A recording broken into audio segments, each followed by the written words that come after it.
तो एक और नए इंटरेस्टिंग वीडियो में आप सभी का स्वागत है। और मैं यहाँ पर से आप लोगों ने सुना होगा या नहीं, डाक क्या बोलते हैं उसको भैया, डाक कावड़। तो डाक कावड़ आप लोगों ने देखा होगा, कई बार आप लोग वीडियो देखते हैं, बहुत सारे लोग वीडियो डालते हैं कि उसमें कुछ बंदे एक त्रिशूल टाइप का एक सिंबल होता है जिससे बीच से मतलब ऐसे लगता है जैसे कुछ भरा हुआ हो, उसे लेके एक भाग रहा है, उससे छीनने के बाद ऐसा लगता है कि दूसरा भाग रहा बंदा, उससे देखने के बाद भागते भागते ऐसा करते हैं पीछे पीछे। तो उसे मैंने जब यहाँ से पता किया तो एक भैया बोले कि यहाँ उसे डाक कावड़ बोलते हैं, वो जब तक भागना पड़ता है जब तक वो अपनी मंजिल लास्ट तक पहुँच नहीं जाते। तो हमारे साथ और भैया जुड़े हुए हैं, तो चलो मैं एक एक करके आप सभी का परिचय कराता हूँ और उसके बारे में भी आपको जानकारी देता हूँ। तो भैया पहले तो अपना नाम बताएंगे। भैया आपका नाम? अरुण सैनी। तो भैया जी आप कहाँ से आए हो? यमुनानगर से। तो भैया बताएंगे कि जो डाक कावड़ होता है वो कैसे किया जाता है और उसको करने के लोग ऐसा क्यों करते हैं, तो भैया आप उसके बारे में जानते हैं? वो तो श्रद्धा से चलते हैं ना, अपनी श्रद्धा से आते हैं, यहाँ पे जल भरते हैं। डाक कावड़ जैसे चलती है तो नॉर्मली लोग जैसे आते हैं यहाँ पे जल लेके जाते हैं, तो डाक कावड़ एक नियम से चलती है कि डाक कावड़ का जल कभी रुकता नहीं है। जैसे नियम टाइम बांध के चलते हैं, जैसे जहाँ से अपने एरिया से आते हैं तो वहाँ से चलते हैं, यहाँ से आएंगे अपने ट्रक वगैरह जैसे भी आते हैं, उसके बाद जब यहाँ से जल भरेंगे तो जल भरने के बाद में रनिंग करके जाएंगे दौड़ते हुए, एक के बाद एक जल पकड़ता रहेगा आगे से आगे और आगे अपनी। तो मैं जैसे आपने कहा कि इसमें जल रुक नहीं सकता, तो मतलब जल रुकने का मतलब ये है कि उसे कहीं रख नहीं सकते, लगातार चलते रहना चाहिए? नहीं, उसको जल को रोक नहीं सकते हैं, लगातार कंटिन्यू जब जहाँ से आए हैं वहाँ तक जाएगा। तो बस एक और क्वेश्चन है मेरा कि उसको डाक कावड़ी क्यों बोलते हैं, ऐसा कोई रीजन है क्या? डाक कावड़े से होती है, जैसे डाक आपने सुनी होगी कि डाक जो होती है जो रुकती नहीं है। डाक वैसे जैसे हम कोई चिट्ठी वगैरह भेज देते थे, डाक पोस्ट करते थे, तो रुकती नहीं है बीच में, वो अपनी जहाँ पे जानी है वो वहीं पे रुकेगी जाके। मतलब जब तक मंजिल पे नहीं पहुंचेगी तब तक वो नहीं रुकेगी। तो और कई बार मैंने भी देखा है कि तो अभी आप लोग देखिए कि जहाँ पर जो लोग पीछे अभी आप लोग देख रहे हो कि जैसे लोग भागते हुए जा रहे हैं ये डाक कावड़, तो इसमें कम ग्रुप में कम लड़के दिख रहे हैं ना, 4 ही हैं? 3 भी होते हैं, 4 भी होते हैं, बाइक पे चलते हैं, तो 15 बंदों का भी ग्रुप होता है, 10 बंदों का भी ग्रुप होता है, तो ज़्यादा से ज़्यादा कई जितने भी लोग जा सकते हैं अपनी इच्छा अनुसार वो सब जाते हैं। तो मतलब जितना ज़्यादा आपको दूरी रखनी है, जितना दूर जाएंगे उतने ज़्यादा बंदे भी आपकी जरूरत पड़ सकते हैं। लेकिन ऐसे में मेरा एक और क्वेश्चन है कि अगर ऐसे में अगर जो भाग रहा है पहले से, अगर क्योंकि वो रुक नहीं सकता तो दूसरा बंदा भागने के लिए पहले से तैयार है, तो एक्चुअली एक मोटरसाइकिल साथ में चलती है, एक ट्रक चलेगा, एक मोटरसाइकिल चलेगी। मोटरसाइकिल पे 3 बंदे पहले ही बैठे होंगे और जैसे ही वो थकने की हालत में होगा साथ ही उतर के दूसरा बंदा मोटरसाइकिल से उसको जल को लेगा और वो भागना शुरू कर देगा। तो मतलब जब तक कि यहाँ पर सीधा सा सवाल यही है कि ऐसे रोक नहीं सकते। डाक का मतलब है जब तक मंजिल पहुँच नहीं जाती जब तक वो चलती रहेगी, जल रुकता तो इसीलिए उसका नाम डाक कावड़ रखा गया है। तो बहुत आपसे जानकारी काफ़ी मतलब मुझे भी पहले जब मैंने देखा तो पहले मैं भी कंफ्यूजन में था कि आखिर है क्या चीज़, लोग ऐसा करते क्यों, क्योंकि कावड़ यात्रा निकलती है तो उसमें भी लोग भाग रहे हैं, गाड़ियाँ ले रखी हैं, तो आते हैं और लोग चलते हैं। तो उसके बारे में और भी कोई तो इसे नहीं, तो जैसे मैं पूछना चाहूँ कि जैसे कोई मनोकामना के लिए करते हैं, जैसे एक कठोर परिश्रम करता है अपने भगवान को पाने के लिए या किसी को पाने के लिए, तो ये एक कठिन वो समझ लो एक तपस्या है। एक कठिन तपस्या से बंदा जूझ के जाता है। रनिंग करना हर बंदे के बस की बात नहीं होती है, भागते भागते अपनी मंजिल तक पहुंचना जल लेके जहाँ से आया है, ये एक तरह से समझ लो परिश्रम है उनका भगवान को पाने के लिए। तो मतलब देखो परिश्रम तो हर किसी को करना पड़ता है, चाहे वो स्कूल हो, बस ये कठोर परिश्रम कह सकते हैं। और यहाँ पर ईश्वर को पाने की तो भूलने के समान है, क्योंकि कठिन वहाँ पर सिर्फ वही लोग कामयाब होते हैं जिनके मन में श्रद्धा, सच्चाई और एक इंसानियत होती है। क्योंकि आजकल तो मैं आप लोगों ने भी मेरा एक और क्वेश्चन है कि जैसे केदारनाथ है, बद्रीनाथ है, लोग पैसे दे के जाते हैं, आगे दर्शन करते हैं, तो इनके ऐसे लोगों के बारे में कुछ कहना चाहेंगे?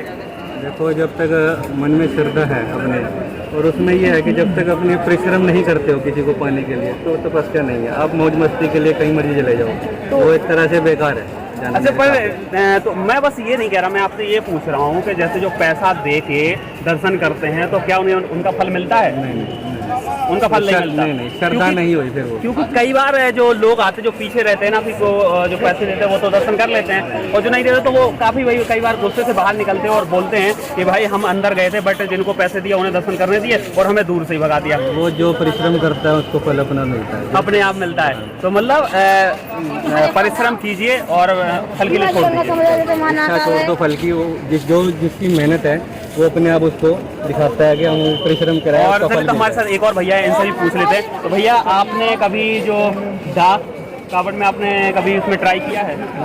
क्यों? इच्छा नहीं है या फिर शक्ति नहीं है? शक्ति नहीं है यार दौड़ने के लिए, मतलब इतनी क्षमता नहीं, मतलब सही बात है, अगर नहीं है देखो स्पष्ट मना करने में कोई बुराई नहीं है, तो कभी सोचते नहीं कि शायद मैं कभी आगे चल के करूँ? सोचता हूँ जब मेरी मनोकामना पूरी हुई, जब ये सोचता हूँ कि हाँ मैं भी आऊँ यहाँ पे डाक कावड़ के लिए, भोलेनाथ से मैं प्रार्थना करता हूँ कि सबकी मनोकामना सबकी संपूर्ण करें। तो अगर आपसे कोई कहे कि आपको पूरे भारत के अभी तक का सबसे ज़्यादा रिकॉर्ड है वो 1028 किलोमीटर का है 18 दिन की लगातार पैदल चलने के बाद, तो क्या कभी मन में आपके में ऐसा आया कि उसे तोड़ के अपना नाम वहाँ पर दर्ज किया जाए? सर बिल्कुल होएगा, ऐसा कुछ नहीं, एक दिन मंजिल तो मिल जाती है, सब किसी बात नहीं, भगवान का होगा जरूर होएगा। मनोकामना जो बंदा ये बात कि हाँ मेरे को वहाँ जाना है तो जरूर संपूर्ण होगा। क्योंकि वहाँ पर कोई एक लड़के ने जो 1028 किलोमीटर की यात्रा की है पैदल 18 दिनों में की है, और अपना नाम ना एक जो गूगल बुक्स होते हैं उसमें अपना नाम दर्ज कर रखा है। या तो उसे कोई तभी बदल सकता है या तो कोई उससे ज़्यादा यात्रा करे तो अपना नाम चेंज। तो इसके बारे में आपने कभी सोचा है? बिल्कुल, देखो जिसके मन में श्रद्धा है और मन में लगाव है वो जरूर जाएगा। अपनी अपनी हिम्मत की बात होती है, जिसके अंदर जितनी हिम्मत है वो जरूर इस यात्रा को पूरा करेगा। मन में लगन होनी चाहिए।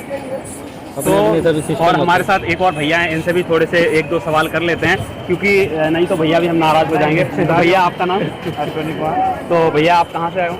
यमुनानगर बिरादरी। यमुनानगर से। तो भैया आपने कभी डाक कावड़ यात्रा में आपने कभी उसमें पार्टिसिपेट किया है? नहीं, अभी तो नहीं किया वैसे। और कभी कोशिश करने की?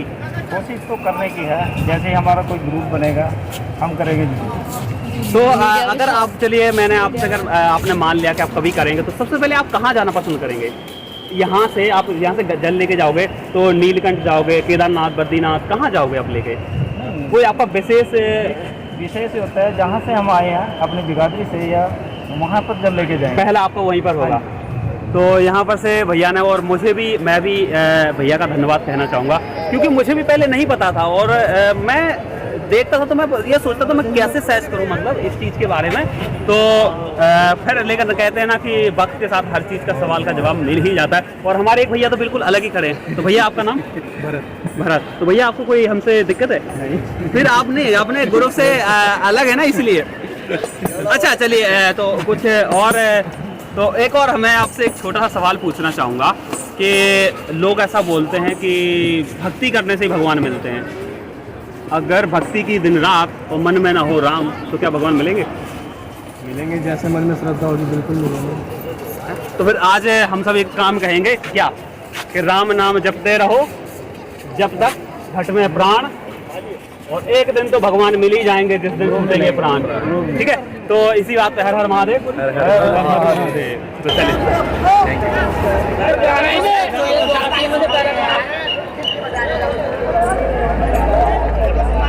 दो 48 हो रही है।